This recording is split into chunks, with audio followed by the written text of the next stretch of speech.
How to do velocity on Capcut easy. So go ahead and open the Capcut application, make a new project, and then add the clip that you want to edit. After importing, click on the clip, then proceed to the speed icon. Make the speed to 0.4 or 0.3. This will make the video slow-mo, so make sure to tap on this Make It Smoother option and select Better Quality. This will prevent the frames from jumping. Now, this will take some time if your video is long, but after loading, mute the sound of your clip and then export it.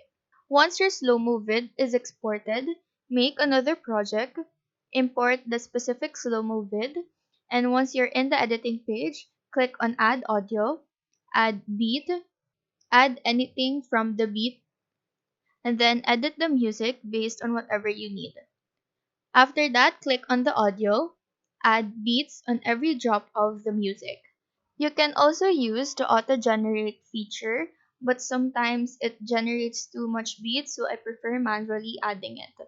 After that, go back to the clip and split on the spot where there is a yellow dot. Split it again on the next yellow dot, and now click on the clip on the middle of the clips and speed that up.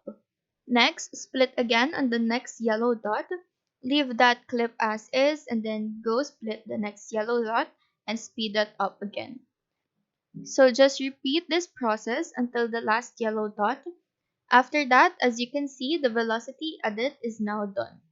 So that is how to do velocity on CapCut easy. Do let us know if this video helped you out, and if you have any question, feel free to drop them down below. Thank you for watching and have a nice day.